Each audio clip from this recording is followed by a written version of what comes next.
Hello everyone, good morning and welcome back to our new blog. আশা করছি তোমরা সকলেই অনেক ভালো আছো। নতুন একটি সকালের নতুন একটি ব্লগে তোমাদেরকে জানাই অনেক স্বাগত।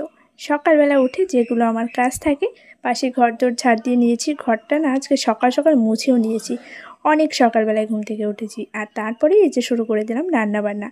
আজকে মাছ রান্না করব। গতকাল তোমার দাদাভাই আমাদের এখানে হাট বসে, সেখান থেকে মাছ নিয়ে এসেছিলো। আর সেগুলো আমি টুটুলদের ফ্রিজে রেখে এসেছিলাম। তারপর সকালবেলা যখন মাছটা নিয়ে আসি, দেখি পুরো বরফ হয়ে আছে। সেটাকে গরম জলের মধ্যে বেশ কিছুক্ষণ রেখে তারপর ছাড়িয়ে নিয়ে যতটুকু এখন রান্না করব সেটুকু বের করে রেখে বাদবাকিটুকু আবার কৌটার মধ্যে রেখে দিলাম। হাঁড়িতে জল দিয়ে বসিয়ে দিয়েছি, আর এখানে আমি চালটাও ধুয়ে নিচ্ছি। তবে কি জানো তো, চালের পরিমাণটা কিছুতেই বুঝতে পারছি না। বেশ কয়েকদিন থেকেই তো রান্নাবান্না করছি, তবে এই যে দুজনের জন্য চাল কখনো কখনো কম হয়ে যাচ্ছে, আবার ভাত বসাতে হচ্ছে, মানে এতটাই কম হচ্ছে, আবার কখনো কখনো বেশি হয়ে যাচ্ছে, সেটুকু আবার নষ্ট হচ্ছে। তো বুঝতে পারছি না কিভাবে কি ঠিকঠাক করব। তবে তোমার দাদাভাই বলেছে ছোট্ট একটা কৌটা নেবে, যাতে তুমি আইডিয়াটা বুঝতে পারো। এবার বড় একটা পাত্রে করে আমি মাপি, তো ওই জন্য ঠিকঠাক বুঝে উঠতে পারছি না। নেক্সট টাইম থেকে সেটাই করব। বাস্তব জীবনটা বড্ড অদ্ভুত জানো তো। কিছু কিছু মানুষ নুন খেয়ে এমনভাবে গুণ গাইতে বসে যায়, আমিও তাদেরকে দেখে অবাক হয়ে যাই। আর এটাই ভাবি, সময় তোমারও বদলাবে। তাছাড়া আমি এটাও বিশ্বাস করি, তুমি এ জন্মে যেই কর্ম করবে তার ফল তোমাকে এই জন্মেই ভোগ করে যেতে হবে, শুধু সময়ের অপেক্ষা। যাই হোক, কথা বলতে বলতে মাছটায় নুন হলুদ মাখানো হয়ে গেছে। এখন কড়াইতে দিয়ে ভালো করে ভেজে নিচ্ছি। আর তোমাদের দাদাভাইয়ের মাছের পেস্টটা সবসময় একটু কড়া ভাজা দিতে হবে। তাছাড়া যখন মাছের ঝোলটা আমি নামাবো, পুরোপুরি রেডি হয়ে যাবে, তখনই ওর মাছটা ঝোলের মধ্যে দিতে হবে। তো ওর রান্নার সিস্টেম সবসময় একটু অন্যরকম। আর এখানে মাছটা ভাজতে দিয়ে আমি এদিকে সবজিটাও কেটে নিচ্ছি। আমার এটাতে এখন এই সবজি কাটতে এত ভয় লাগে, কখন যেন আবার হাতটা কেটে যায়। তোমার দাদাভাই গতকাল বটি বুদা বানাতে দিয়ে এসছে, সেটা হয়তো বেশ কিছুদিন সময় লাগবে। তো ততক্ষণ পর্যন্ত আমাকে এটা দিয়েই কাজ চালাতে হচ্ছে, এবং খুবই ভয়ে ভয়ে কাজ করছি। দেখো কিভাবে মানে হাতটা কাঁপে আমার। যাই হোক, তারপরে যে পটলটাও একটু ছাড়িয়ে নিচ্ছি। প্রথমেই ভাবলাম আলু এবং গরম মশলা দিয়ে মাছের ঝোলটা করব। তারপরে দেখলাম পটলগুলো একদমই শুকিয়ে যাচ্ছে। দেখো, ভালো করে খোসাটাও আমি ছাড়াতে পারছি না, এতটাই নরম হয়ে গেছে। তাই জন্য ভাবলাম পটল দিয়েই মাছের ঝোলটা করি, না হলে পটলটা আবার নষ্ট হয়ে যাবে। আর পরে আরও কিছু মাছ রয়েছে, সেগুলো না হয় গরম মশলা দিয়ে পরের দিন করা যাবে। তাই জন্য আজকে পটল দিয়েই মাছের ঝোলটা করে নিচ্ছি। আর এই যে টমেটো আনা হয়েছিল যেই দিন চিকেন রান্না করেছিলাম সেই দিন, এবার এই টমেটোগুলো থাকলেও নষ্ট হয়ে যাবে। মানে কোনো কোনো টাইমে এমনও হয়, খেতে ইচ্ছে করে না, তাও নষ্ট হওয়ার ভয়ে খেয়ে ফেলতে হয়। দেন একই জিনিস দেখবে পরপর দুবার খেতে ভালো লাগে না, কিন্তু ওই যে নষ্ট হওয়ার ভয়ে আমাকে রান্না করে নিতে হবে, কী আর করা যাবে। এদিকে মাছ ভাজাটাও হয়ে গেছে, আর ওইদিকে ভাতটা প্রায় হয়ে এসছে, আর একটু হলেই হয়ে যায়। আর এখানে আমি পটলটাও ভেজে নিচ্ছি, আর তারপরে মাছের ঝোলটাও ঝটপট রান্না করে নেব। রান্নাবান্না হওয়ার পর তো দুনিয়ার কাজ পড়েই আছে, সেগুলো আমি একে একে করে নেব। আর এই ভাতের হাঁড়িটা উপর দিতে গেলেই আমার একটু ভয় লাগে, কখন যেন হাতের ওপর আবার ফ্যানটাই না পড়ে যায়। আর ঝোলটা দেখে মনে হচ্ছে যেন পাতলা হয়েছে, তবে পরে অনেকটাই গাঢ় হয়ে গেছিলো এবং খেতে অনেকটাই ভালো হয়েছিল। তোমরা এইভাবে পটল দিয়ে মাছের তরকারি কখনো খেয়েছো? যদি না খেয়ে থাকো, একবার ট্রাই করে দেখো, বেশ ভালো লাগে কিন্তু। এবার আমি আরও যে কাজগুলো রয়েছে সেগুলো করব। ও হ্যাঁ, এরপরে আমি এই ঢ্যাঁড়স আর আলু দিয়ে একটা ভাজা করে নিয়েছিলাম, 4-5টা মতো ঢ্যাঁড়স ছিল, তাই জন্য।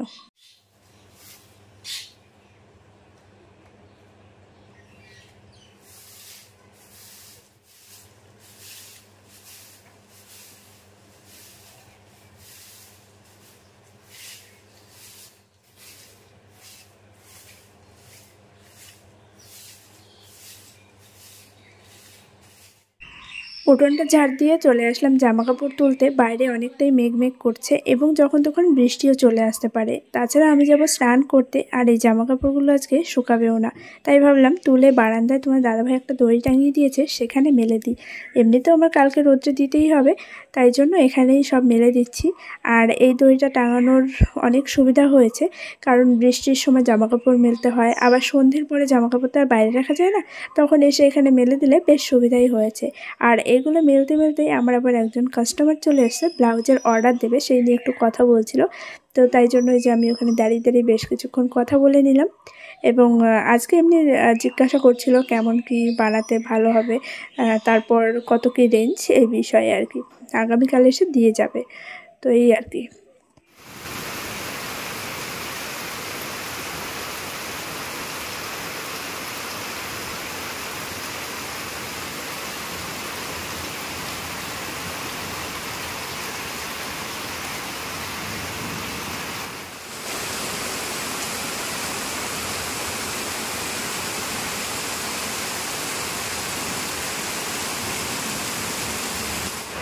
বাইরে হচ্ছে প্রচণ্ড বৃষ্টি। আর তোমাদেরকে একটা জিনিস দেখাই, দেখো এখানে জানলা কিন্তু বন্ধ রয়েছে আমার। বৃষ্টির আগে আমি জানলা বন্ধ করে দিয়েছি, পর্দাটাও টেনে দিয়েছিলাম, কিন্তু পরে আবার পর্দাটা সরিয়ে দিয়েছি, কারণ এই যে জল পড়ে পুরো পর্দা ভিজে গেছে এদিকে।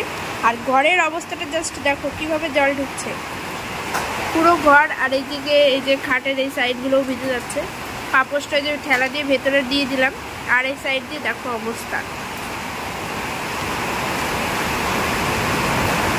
এর কি ব্যবস্থা করব সত্যি আমার মাথায় আসছে না। প্রচণ্ড খারাপ লাগছে যে এরকম যদি হয়, আর এখন তো বৃষ্টির সময় রেগুলার এরকম হবে, তাহলে যে এদিক দিয়ে জল ঢুকে আমার আলমারিটাও নষ্ট হয়ে যাবে, এদিকে আমার খাটটাও যাবে।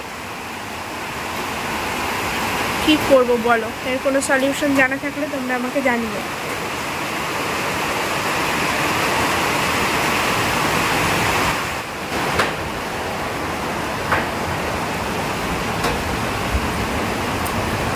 এটা দিয়ে আপাতত একটু দিয়ে দিই যাতে জলটা ভেতরের দিকে না যায়।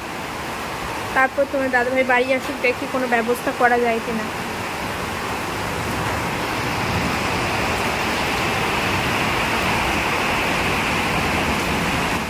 অন্ধকারের মধ্যে সব রান্নাবান্নাগুলো কমপ্লিট হলো। এই হচ্ছে সর্ষে বাটা, এটা ও বাড়ি থেকে পাঠিয়েছে। আর এই হচ্ছে এঁচোড়, চিংড়ি আছে নাকি এবারের মধ্যে মনে হচ্ছে, বলো। আর এইগুলো আমি করলাম, এই যে ভাত, ডিম ভাজা, এটা হচ্ছে আলু আর পেঁয়াজ দিয়ে একটা ভাজা, আর ওই ঘরে জেঠুকেও দিয়ে আসলাম আর কি। আর এখানে রয়েছে ডাল। তো এই যে সব বাটিতে যেগুলো দেখতে পাচ্ছ ওগুলো সব ও বাড়ি থেকে পার্সেল হয়ে এসছে। আর এই ভাত, ডিম ভাজা আর এই আলু পেঁয়াজ ভাজা এগুলো সব আমি করলাম। আর ওই যে একজনা বসে পড়েছে খাওয়ার জন্য, ওইদিকে জল পড়ছে। আর এই যে আমাদের মোমবাতি জ্বলছে, দেখো মোমবাতি জ্বালিয়ে এখন খেতে বসছি। কারেন্ট নেই সে বিকেলবেলা থেকে। চলো ঝটপট খেয়ে নিই, নাহলে আবার এই যে এটা বন্ধ হয়ে গেলেই গেল। তো নাও, ও খাবে ডিম ভাজা, আমি ডিম ভাজা খাবো না, ওই জন্য শুধু ওর জন্যই করলাম। আর আমি খাবো এই মাছ দিয়ে, বাটা মাছ দিয়ে। এটা তুলে নাও, তুমি একটু নাও আর আমি একটু নিচ্ছি। আর এই যে ডালটা,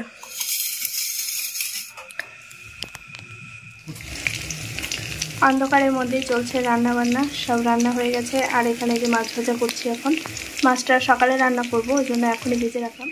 পুরো পাগলের মতো হয়ে যাচ্ছি। পরদিন সকালবেলা চলে আসলাম আবারও ভিডিওটা এন্ড করার জন্য।